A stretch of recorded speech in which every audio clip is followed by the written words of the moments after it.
Welcome back to Powerhouse. I'm Zeb Lowe. Today I'm sitting down with Laura Brandao, a leader whose impact in this industry shows up in a lot of ways.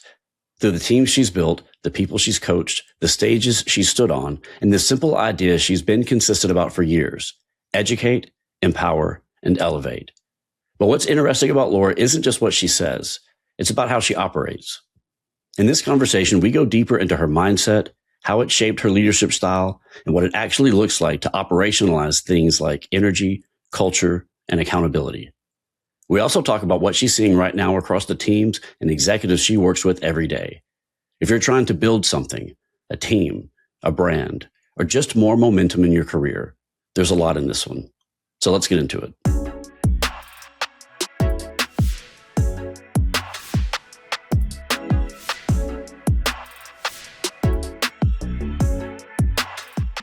Laura, thank you for joining me. So happy to be here, Zeb. Yes, ma'am. It's a pleasure. So I have a couple things that I wanted to pick your brain over, especially regarding, leadership and mindset. But I think before we dive in, can we kind of level set here? And can you give our audience an introduction to, who you are, how you got into the industry, and what you're doing now? Sure, absolutely. All right, we're going to give the condensed version of this. Yes, ma'am. I have been in the mortgage industry my entire adult life.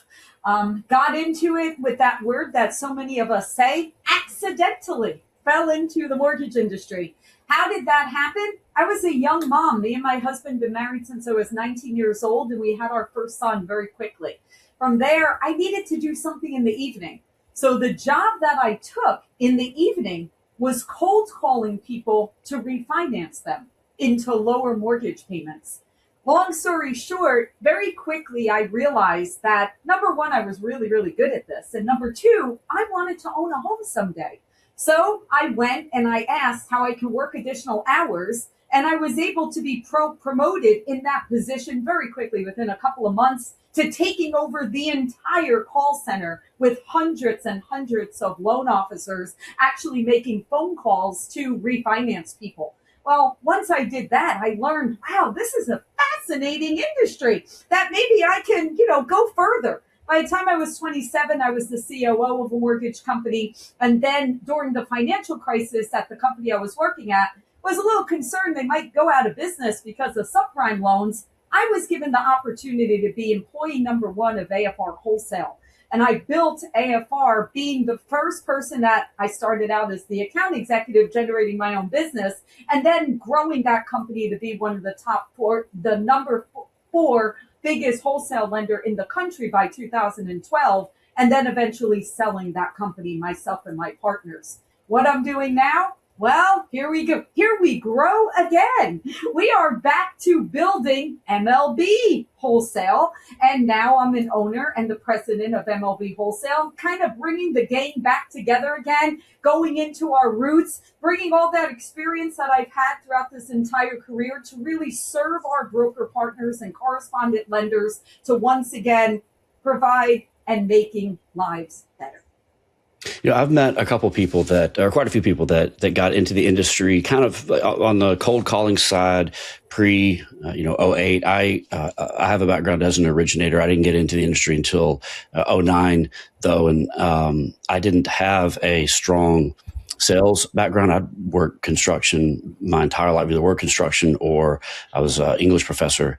That's why I got into the industry. I wanted to continue to educate, but I knew that it wasn't going to provide for, it didn't pay for a life that I wanted to have in my future. And so I got into the industry kind of on a part-time that quickly grew to full-time as my teaching hours kind of changed as well.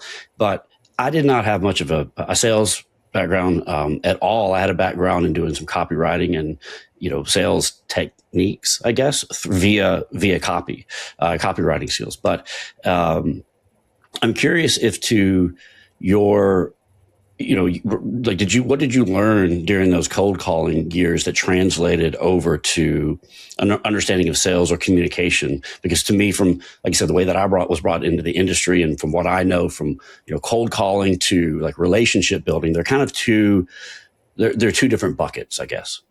I don't know if I would look at it that way, because I say every single day that the skills that I learned with how to form relationships very, very quickly, whether it's cold calling or whether it's any other type of relationship, you have a very, very short window, right? And I go into every single conversation as to how can I bring value?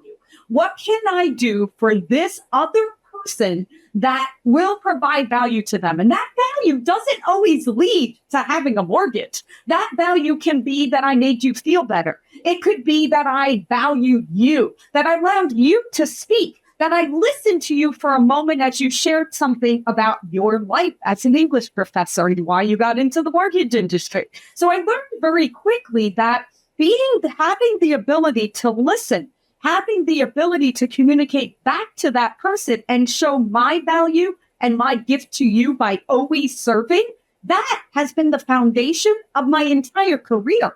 Because whether I'm working with a family or whether I'm working with an entire company or team that is following me, because it's exactly the same situation. Whether it's, like I said, working on a transaction with a family, or whether it's trying to convince a team to listen to my strategies and follow my beliefs and to say, this is the best way for us to do this, and we're going to do this together. So all of that translates exactly the same way. Well, okay. Speaking of translation, actually, you're well known for your educating, empowering, and elevating others in your space. So, I'm curious to know how that, three-part mission crystallized, and how does that translate into how you run your teams and your business today? Yeah, great question, Zeb, because this is one of those things that, from the period of time, let's just go back to when I was building my wholesale lender.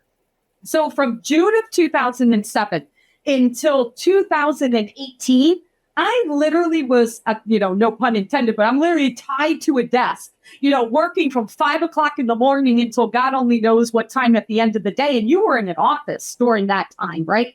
So I knew nothing outside of that building, right? I was building and grinding and working, and I was with my team, right? And I had blinders on, literally blinders of I had no idea what was happening. But in 2018, margin compression, that was the first time you started hearing that terminology. Well, that was real. All of a sudden, you were doing volume, but you were making half of the margin that you were making previously. So here I am. I have to try to figure out, well, how do I increase volume very, very quickly? Well, at that time, this AIM, or it was called Brawl when it first started out, that was just getting started. And as I started hearing about this, I said, you know what? I need to get involved in this because obviously I serve brokers. I need to be a voice in here. But please remember, I didn't ever go outside my company. No one knew my name in the industry. I was in those four walls, head down. Okay. So at that time, they were having their very first conference. Okay. And so they said to me, hey, Laura, why don't you come? Why don't you speak? You'll moderate something. So I'm like, absolutely. Sounds like a plan, right? Well, I'm going to tell you, Zeb, about 3 weeks before that conference, I completely chickened out. Like, I'm to the point, I'm like, no way. I'm not doing this. I don't want to be in front of people. Actually, Zeb, I'm going to tell you honestly what went through my head. Why would anyone want to hear my voice? Why would anyone want to learn from me? What do I have? This is what was going through my brain at that time. Why would anyone want to know how I built a company and why I was successful at that, right?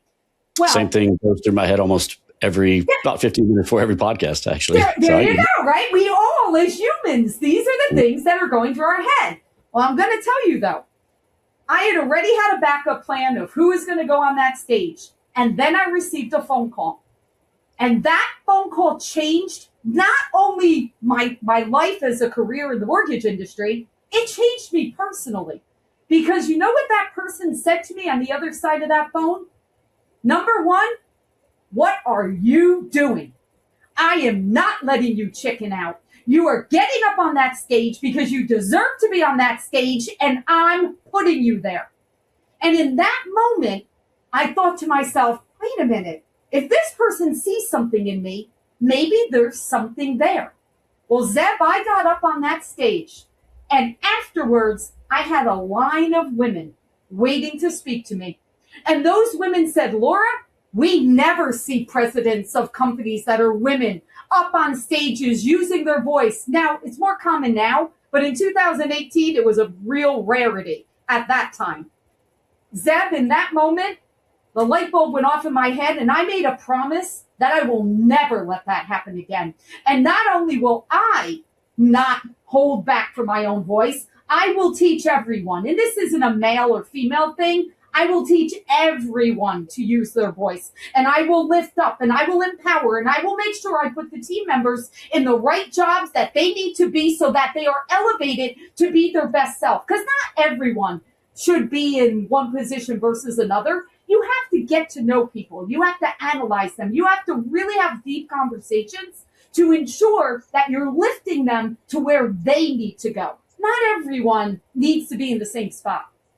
Yeah, actually, that ties into something else that I was going to ask you. You've built a reputation. You talk about it quite a bit, about saying yes to an opportunity, and then figuring it out as you go along or after the fact. And I think in this industry, that's a necessity. It's a necessary trait to adopt. But what I was going to ask you around that is, what is the most extreme example of that, or what is the biggest example in which that completely changed the trajectory of your career? And is it fair to say that example was the biggest? That was the biggest. And I mean, that took me to a stage at the Bellagio with 4,000 people that I spoke in front of, like probably the year after that. That took me to writing multiple books called Say Yes Every Day. And then what I in turn did with it is I brought other people into it, and I had them be part of my books, and I paid to have them published and get them to be published for the very first time. Now, I'm going to tell you, the saying yes is not the biggest component. This is what I want everyone that's listening to this. Saying yes is a mindset, right? Because I'm going to tell you something, Zeb. If you ask anyone that's older, anyone that's in their 80s or 90s or on their deathbed, right? You know what the biggest thing that they have to say? Oh, they wish they were taking more opportunities. Regret. Yeah. And what I need everyone to realize is we need to go out of this life empty, completely empty, with every single thing flushed out. We've done it all. We've tried it all. And we've said yes to whatever it is that we need to say yes to. But here's the trick to saying yes. Once you do it, you don't put any preconceived notions onto it. What happens is that when we say yes to something, our brain starts to connect. If I do this, I'm just going to make up an example. If I write this book, I'm going to become a best-selling author, and the next thing you know, I'm going to fly around, and Oprah's going to interview me, and I'm then going to be on this and this and this. That's probably not happening, right? But that doesn't mean that you being a best-selling author isn't going to personally, positively affect your life. And even if it affected one other person's life, isn't it worth it? Isn't that worth it? So we as humans, we take things too far to the extreme. Either the extreme of negative, oh my God, if I get up on stage and I look silly, what will happen? You laugh. That's what you do. If you get up there and something goes wrong, you make a joke about it and you go, oh, well, I'm going to actually tell you a story. That first time I got up in the Bellagio, I decided to do a game show. I decided to go up there. We do a game show. And I had it pre-planned where I had brokers play certain parts. How about one of my people that I prepped with for 3 weeks didn't show up? I literally have an empty seat on the stage of the Bellagio. So you know what I did? I said, so who wants to volunteer in the audience to come up and play with us? And we just made a joke about it and moved on. But most people get overwhelmed in either one direction of going way out and saying, well, if I didn't get on Oprah, I'm a failure. No, you're not. You're not a failure. Take the shot. Don't ever stop taking the shot. Yeah, life is about the journey, not necessarily the destination, right? Let me ask you. Okay, so I wanted to ask you about your perspective on some leadership issues, particularly in the mortgage space. So if you had to boil down what you would consider, let's say transformative leadership in the mortgage space, what 3 non-negotiables would they be? Yeah. So number one, I feel that communication is your number one most important thing in leadership. And I'm going to actually give you an example to this one, right? Okay. Every morning, I send out a company-wide email. That email, I don't care what is going on in the world. Everyone's getting that email. Like, you do not ever miss an email from Laura Brandao at 5 o'clock Eastern time. And it doesn't matter if I'm in Arizona half the year or I'm in New Jersey, 5 a.m. Eastern time, live. Okay. You are going to get an email from me that's going to give you the numbers. This is where we are. This is our goal, where we're going. This is the lesson we learned yesterday. Maybe we messed up on something. Maybe we did amazing. I'm going to give you the kudos of the great stuff, the reviews that came in, the great emails that came in, and the tough stuff when things don't go the right way. And we're going to go in every single day. You know exactly where you stand. You know where we are as a company. You know what we got to work on, and you know exactly what needs to happen. In addition to that, you also need to have a full culture map. I literally have something from 60 to 80 pages that tells every single person that works at our company how you answer the phone, how you respond to the email, what the proper communication line is, what is acceptable, what isn't acceptable, how do you show up to a meeting, how do you do your meetings, everything from process flow to communication, step by step by step. So many times I've learned that people want to do the right thing. They want to do the right thing. But you know what so many times happens? The leaders don't actually tell people what you want them to do. You have to get granular down to the smallest details and continuing to update and communicate that. Because how can people truly know if they're doing the right thing if you didn't tell them the rules of the game? So that's one of the things. Yeah, and it also doesn't give people, I mean, beyond just wanting to know what to do. That's the only way that people are able to improve, even internally, from a creative aspect, or improve upon the processes that are kind of like laid out before them. If you look at the only way to exercise, when I say improving processes, right? Because I would assume that these documents and the way that you communicate with your team and lead your team, you're always open for additional ways of like, how do we make this efficient? How do we make this better? How do we improve upon this process?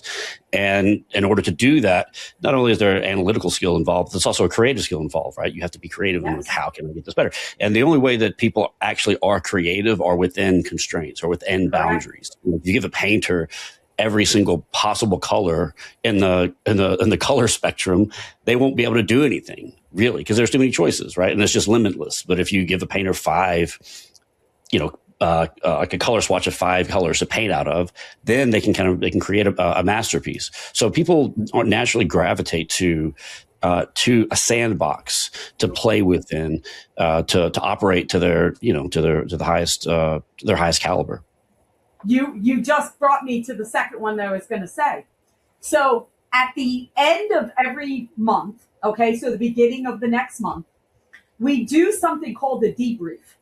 And the debrief is a meeting with the executives and then one department that rotates. Okay, so you rotate. Might be underwriting, then closing, then setup, then sales, right? You rotate, okay? That meeting consists of 60 minutes where each person gets 5 minutes to, this is something I want to review. Our, process flow to go from here to here is a little bumpy, right? We got to smooth out something, or we ran into this issue. And then we have 10 minutes to come up with the takeaways.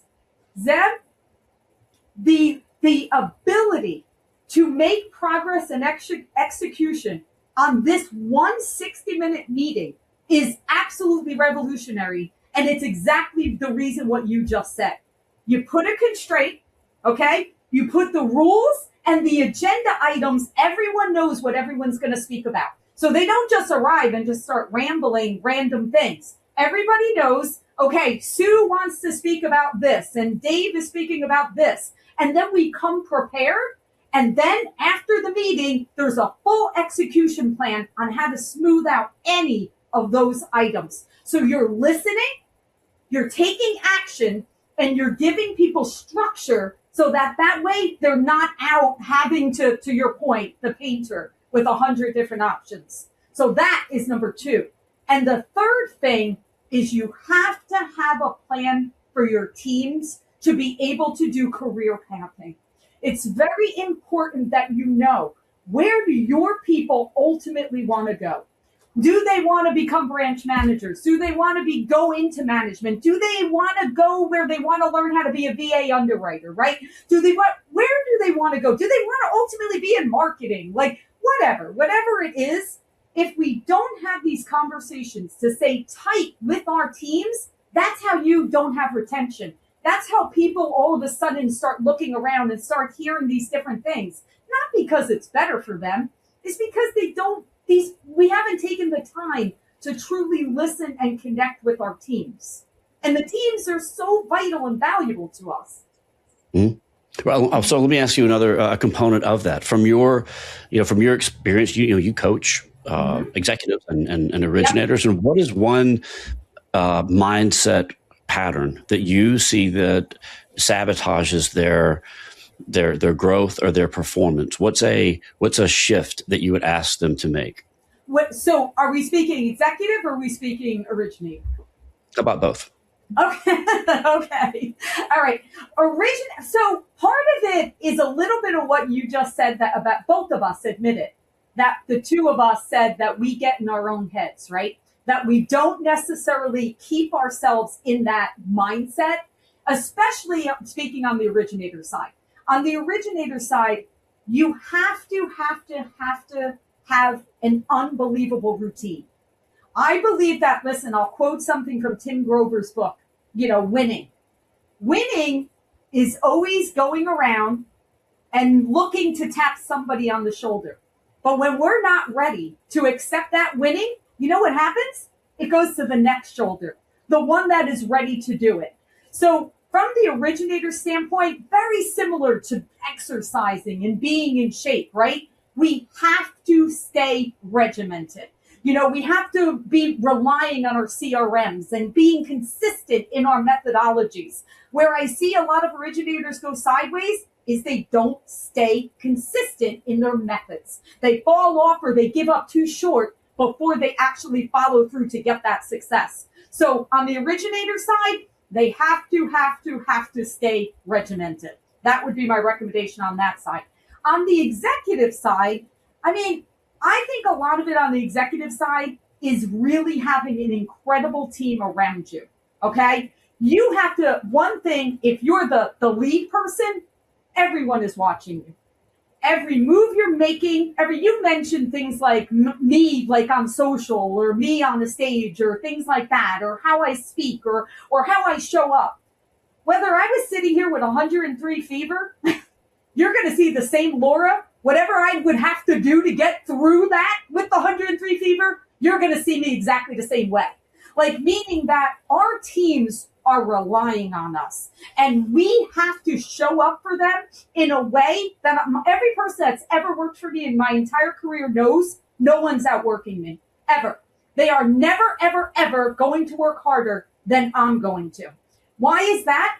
Because I deserve to work harder than anyone that I serve. I serve my teams. That's what I am there to do. They are not following me. I am making it a platform and a structure and a company that everyone else has the best ability for them to excel at. That's my job as an executive. Every executive's job is to make it so that that company provides the structure, provides the systems, provides the compensation plans, provides the opportunities, and keeps our reputation to a place where everyone can thrive. So I think as an executive, you have to surround yourself with people that all think that way. It doesn't work if you have a couple executives that believe that, but the other three are out with terrible reputations and not showing up to meetings, or showing up not together, or not communicating effectively, or, we let Bob's department get away with not following the rules. We know Bob. No. We know about Bob. We know that Bob is causing the company to fail. That doesn't work. If you're an executive, then you need to be on board that all of you are following that same path.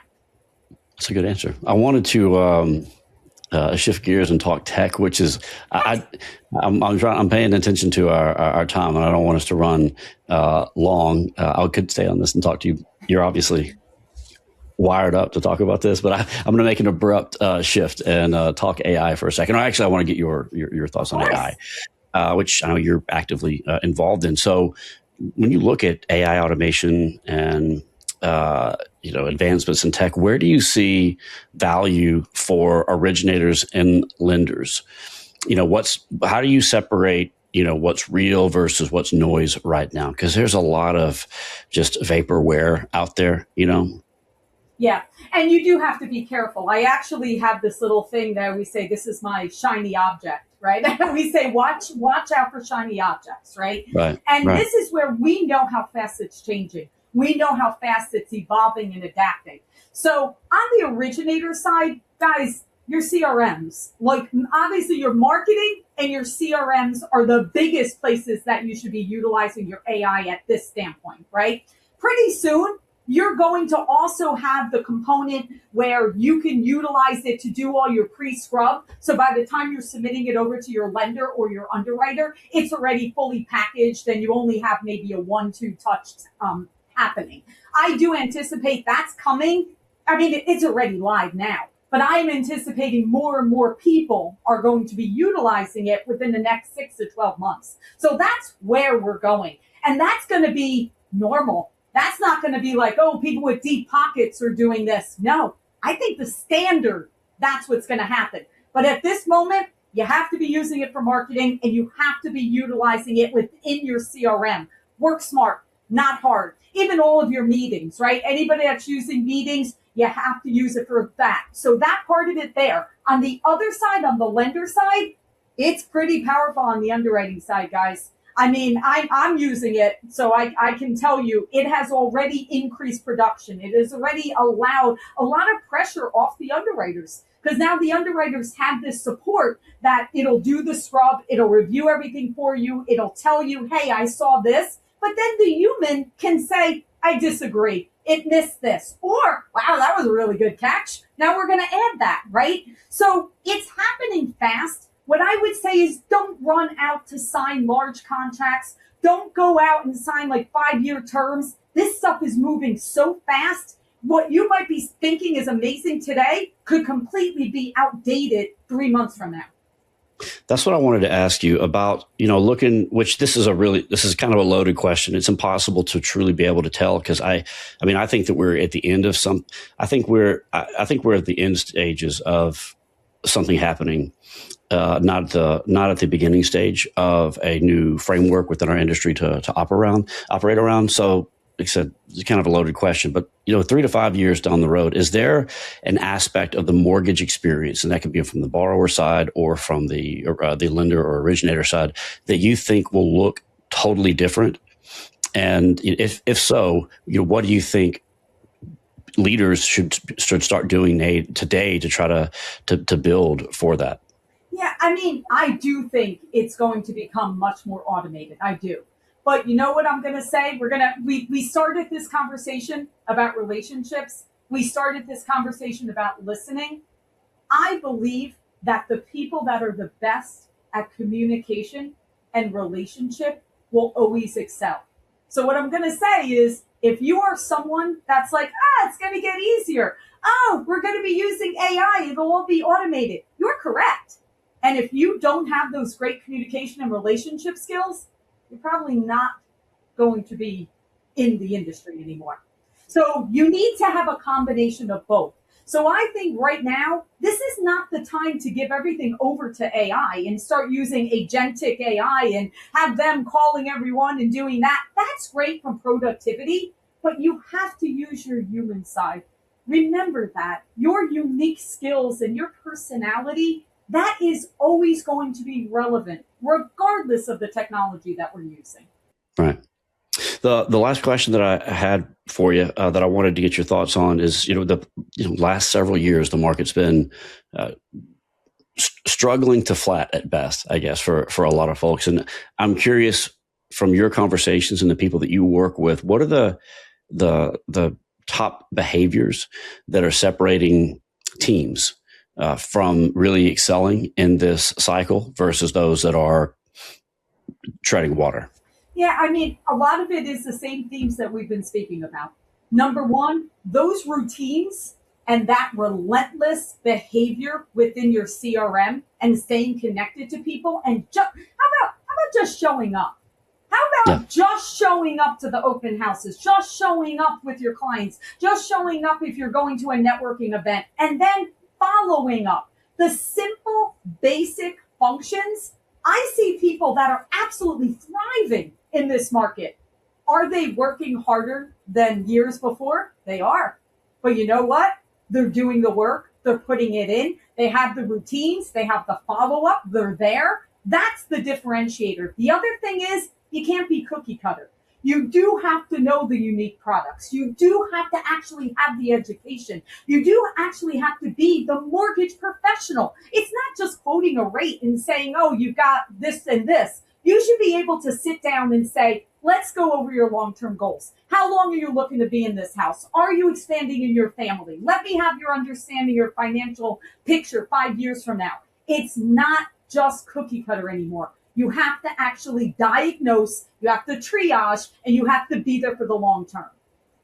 Yeah, I don't know how many of these conversations I've had at this point, but it just keeps on coming up over and over again, where it's you say routine of processes, processes of routine, and developing, cultivating, and maintaining those relationships and your CRM or the tech stack that you've got, really knowing it and knowing your products. And in practice, it's a lot more complicated than that. But I mean, it can all be the guiding principle, the guiding light could be written down in just 3 or 4 bullet points. All right. Well, Laura, thank you so much. It was a pleasure speaking with you. It was a pleasure meeting with you. And I want to have you back on here at some point in the future. There's a whole lot of stuff about cultivating and creating your own brand and a platform that I would like to discuss with you in the future. Well, Zeb, it was truly a pleasure. Thank you so much and all the best. Yes, ma'am. Thank you.